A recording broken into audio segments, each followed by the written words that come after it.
estudante! Seja bem-vindo a mais uma aula de literatura, aquele momento em que você é livro para voar. Bom, você lembra que a gente estava falando na aula passada de garotas que mudaram o mundo, né? Você conheceu aquela garota que estava, a Anaú, lembra? Que é a Luana, ao contrário, que gostava de fazer as coisas assim, tudo do avesso, né? Completamente do avesso. E aí, ela andava de costas. Bom, ela tem uma particularidade aí com a garota da nossa história. Você lembra quem que era a garota da nossa história? Mas é isso aí. Vamos lá falar dessas gurias. Isso aí. A gente estava falando na aula passada da Pipi, lembra? Pipi meia longa, que garota bacana. Lembra que ela tem umas trancinhas espetadinhas, né? Ela tem sardinhas no rosto. Ela tem o Sr. Nilson, aquele macaco. Nós vimos um pouquinho das representações desta garotinha também, que já foi seriado, já teve desenho animado inspirado nela, teve filme, isso. E tudo isso graças à criação da autora Astrid Lindgren. Lembram dela, né? Aquela sueca super revolucionária. Ela também foi uma garota que ajudou a mudar o mundo, né? Com um pensamento bem pra frente, super bacana, e que teve essa criação muito boa, que é a Pipi. Você sabia que ela escreveu essa história de presente de aniversário para a filha dela? Não é o máximo? Gente, eu recebi aqui um presente que disse que veio lá da Suécia. Nossa, que longe! E diz que é da Pipi. Ela mandou algo pra gente, diz que é pra ajudar na aula. Deixa eu pegar aqui que tá pesado esse negócio. Meu Deus!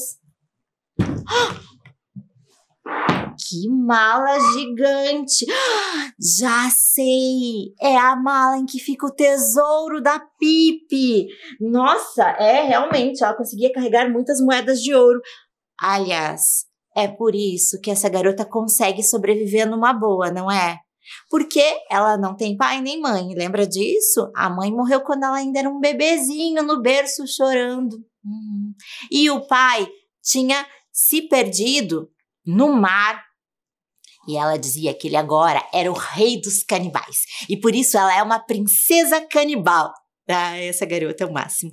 Mas ela consegue sobreviver numa boa porque ela tem uma força descomunal. Ela consegue erguer até um cavalo acima da cabeça. Olha só.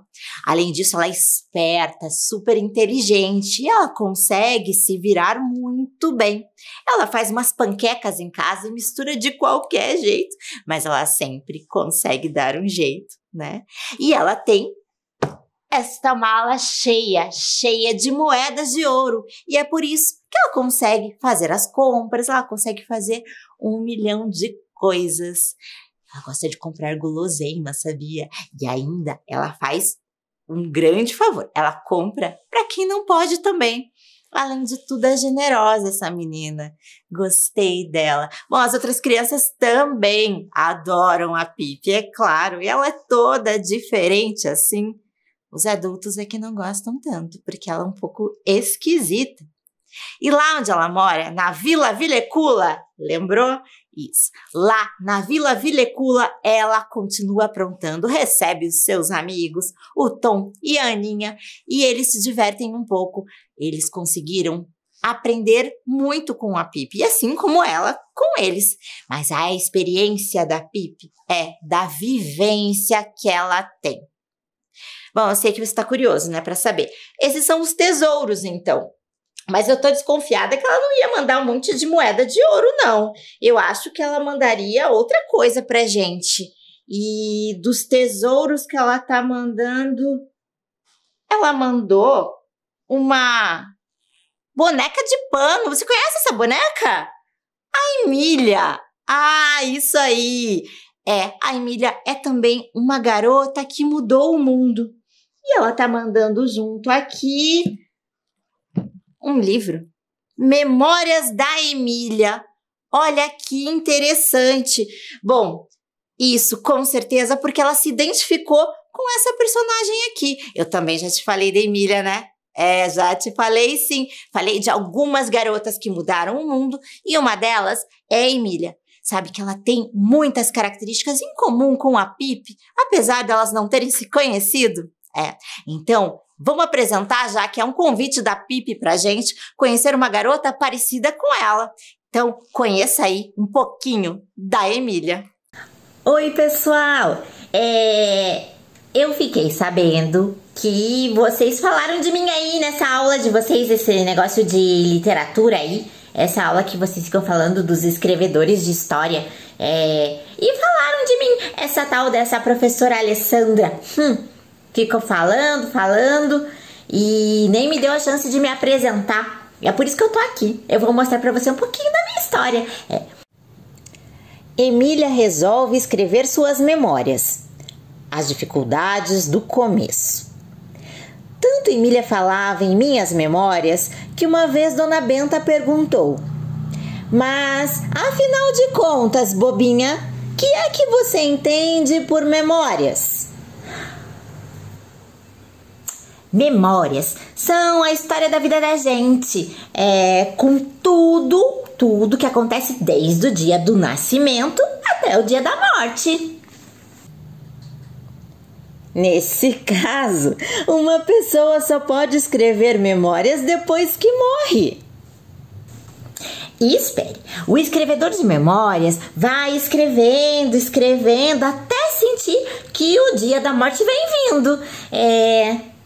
Então ele para, deixa o finalzinho sem acabar e morre sossegado.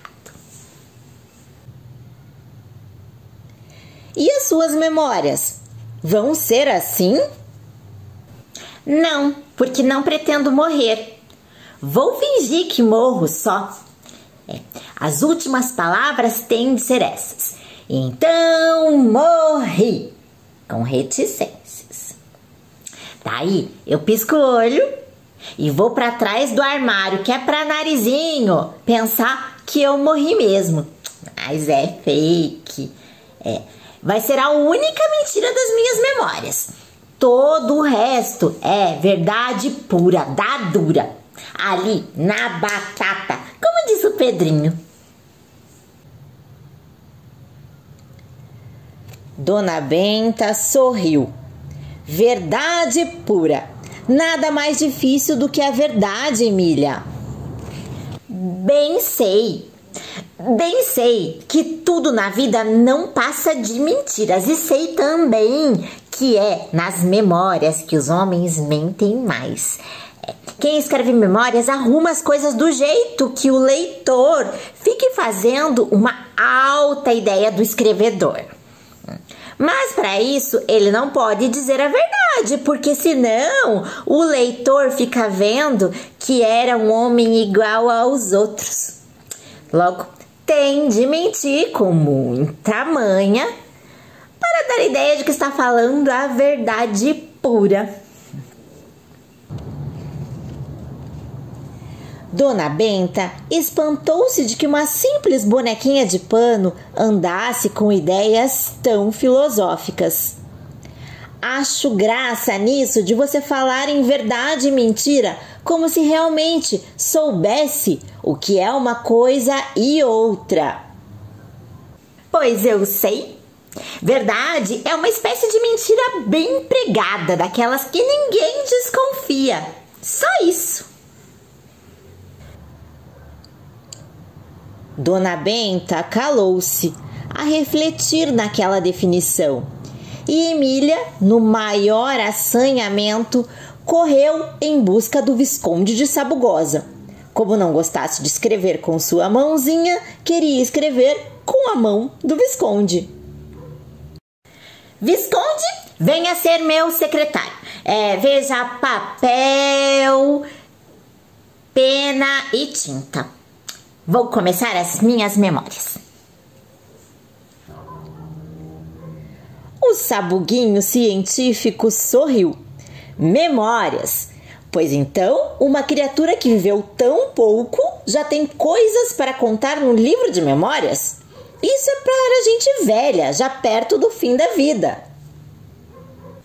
Faça o que eu mando e não discuta. Veja, papel, pena e tinta. O Visconde trouxe papel, pena e tinta. Sentou-se. Emília preparou-se para ditar. Tossiu, cuspiu e engasgou. Não sabia como começar e, para ganhar tempo, veio com exigências. Esse papel não serve, senhor Visconde. Quero papel cor do céu com todas as estrelinhas. E também essa tinta não serve. Quero tinta cor do mar com todos os seus peixinhos. E quero pena de pato com todos os seus patinhos.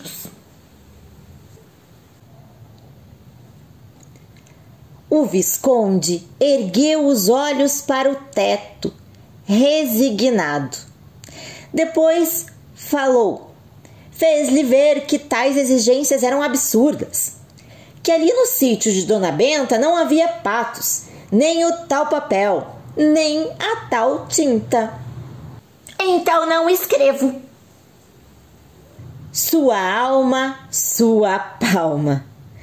Se não escrever, melhor para mim, é boa.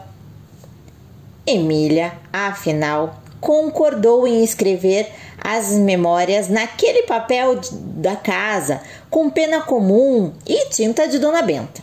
Mas jurou que havia de imprimi-las em papel cor do céu, tinta cor do mar e pena de pato. O Visconde disparou na gargalhada. Imprimir com pena de pato é boa. Imprime-se com tipos, não com penas. Pois seja. Então imprimirei com tipos de pato. O Visconde ergueu novamente os olhos para o forro, suspirando. Estavam os dois fechados no quarto dos Badulaques. Servia de mesa um caixãozinho e de cadeira um tijolo. Emília passeava de um lado para o outro de mãos às costas. Ia ditar. Vamos, escreva bem no alto do papel. Memórias da Marquesa de Rabicó, em letras bem graúdas. O Visconde escreveu. Memórias da Marquesa de Rabicó. Agora escreva, capítulo 1. O Visconde escreveu e ficou à espera do resto. Emília, de testinha franzida, não sabia como começar. Isso de começar não é fácil. Muito mais simples é acabar. Pinga-se um ponto final e pronto. Ou então escreve-se um latinzinho, finis. Mas começar é terrível. Emília pensou e por fim disse: bote um ponto de interrogação. Melhor, bote 6 pontos de interrogação. O Visconde abriu a boca. Vamos, Visconde, bote aí 6 pontos de interrogação. Não vê que estou indecisa, interrogando-me a mim mesma? E foi assim que as memórias da Marquesa de Rabicó principiaram de um modo absolutamente imprevisto.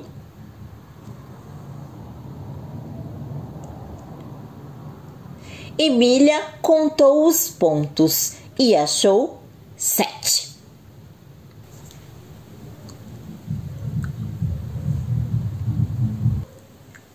Corte 1. O Visconde deu um suspiro e riscou o último ponto, deixando só os 6 encomendados. Bem, agora ponha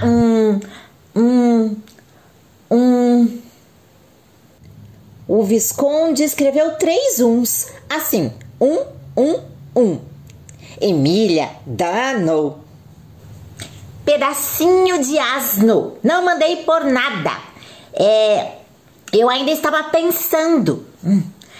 Eu ia dizer que escrevesse um ponto final depois dos pontos de interrogação. O Visconde começou a assoprar e a abanar-se.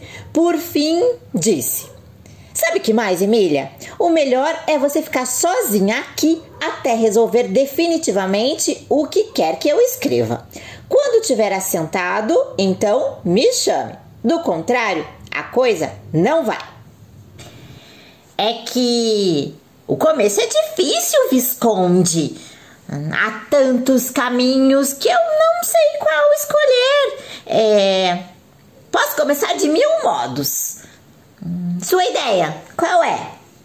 Minha ideia é que comece como quase todos os livros de memória começam, contando quem está escrevendo, quando esse quem nasceu, em que cidade, etc. As aventuras de Robinson Crusoe, por exemplo, começam assim: nasci no ano de 1632, na cidade de York, filho de gente arranjada, etc. Ótimo! Serve! Escreva: nasci no ano de 3 estrelinhas, na cidade de 3 estrelinhas, filha de gente desarranjada. Por que tanta estrelinha? Será que quer ocultar a idade? Não, isso é só para atrapalhar os futuros historiadores. Gente muito mexeriqueira. Continua escrevendo. Eu nasci de uma saia velha da tia Anastácia e nasci vazia. Só depois é que me encheram, só depois de nascida. E me encheram com umas pétalas de uma flor cheirosa, cor de ouro, que dá nos campos e serve para estufar travesseiros. Diga logo, Marcela, que todos entendem. Bem, nasci, fui enchida de macela, que todos entendem, e fiquei no mundo parada, feito boba, com os olhos parados que nem uma boneca qualquer. E feia. Dizem que eu era feia como uma bruxa. Meus olhos, tia Anastácia fez com fios pretos, com linha pretas. Meus pés eram abertos para fora, como os pés de caixeiros de venda, sabe? Sabe, Visconde, por que eles têm os pés abertos para fora? Há de ser da raça. Raça nada, é o hábito de ficarem nos balcões desde muito criancinha para vender as coisas, e aí abrem os pés para ficarem mais encostadinhos nos balcões. E eu era assim, mas agora já consigo andar com os pés para frente, fui aprendendo. Tia Anastácia foi me consertando com o tempo e narizinho também. Mas nasci muda como os peixes. Um dia aprendi a falar. Sei como foi a história. Você engoliu uma falinha de papagaio. Está errado. Narizinho foi com dó do papagaio, que matasse o papagaio para tirar a falinha dele. Foi com uma pílula do célebre Dr. Cara de Coruja. Dr. Caramujo. Que eu engoli e desandei a falar. Mas porque era uma pílula muito potente. Eu desandei a falar, tudo que as pessoas tiveram que tampar os ouvidos, assim. Falei tanto que até que acabou o reservatório. Por isso que equilibrou um pouquinho. Agora já tô falando normal. Tenha paciência, Emília. Ficou muito acima do nível, porque a verdade é que você ainda hoje fala mais do que qualquer mulherzinha. Mas não falo pelos cotovelos como elas, só pela boca. E falo bem. Falo coisas engraçadas e até filosóficas. Agora há pouco mesmo, Dona Benta falou que eu tenho coisas de verdadeiro filósofo. Sabe o que é filósofo, Visconde? O Visconde sabia, mas fingiu não saber. A boneca explicou. É É um bicho sujinho, caspento, que diz coisas elevadas e que os outros julgam que entende e ficam de olho parado, pensando. Cada vez que eu digo uma coisa filosófica, Dona Benta fica com o olho parado e ela pensa. Ficam pensando o quê, Emília? Pensando que entenderam. O Visconde enrugou a testinha e quedou-se uns instantes de olho parado, pensando. Aquela explicação era positivamente filosófica. E como sou filósofa, quero que as minhas memórias comecem com a minha filosofia da vida. Cuidado, Marquesa! 1000 sábios já tentaram explicar a vida e se estreparam. Pois eu não me estreparei. A vida, senhor Visconde, é um pisca-pisca. A gente nasce, isto é, começa a piscar. E quem para de piscar, chegou ao fim, morreu. Piscar é um abrir e fechar de olhos. Isso, viver é exatamente isso mesmo. É um dorme-acorda, até que dorme e não acorda mais. É, portanto, um pisca-pisca. O Visconde ficou novamente pensativo, de olhos no teto. Emília riu-se. Está vendo como é filosófica a minha ideia? O senhor Visconde já está de olhos parados, olhando para o forro. Quer dizer que pensa que entendeu. A vida das gentes desse mundo, senhor Sabugo, é isso. Um rosário de piscada. Cada pisco é um dia. Pisca e mama. Pisca e anda, pisca e brinca, pisca e estuda, pisca e ama, pisca e cria filhos, pisca e geme os reumatismos. Por fim, pisca pela última vez e morre. E depois que morre? Depois que morre, vira hipótese. É ou não é? O Visconde teve de concordar que era. Que garota incrível! Gostaram dela? Realmente, ela é bem pra frente. Ela tem uma filosofia de vida muito bacana. A vida é um pisca-pisca. Nossa, piscou? Assistiu a aula agora, muito legal, né? Piscou, vai aprender um pouquinho mais. Piscou, conheceu a Emília, piscou, vamos voltar pra Pipi. Ela falou muito dessa garota, da Emília, outra garota que mudou, muito parecida com ela, né? É engraçado. Tá, ok. Ela mandou o livro dela. É claro, ela não quer que a gente se esqueça dela, né? Óbvio.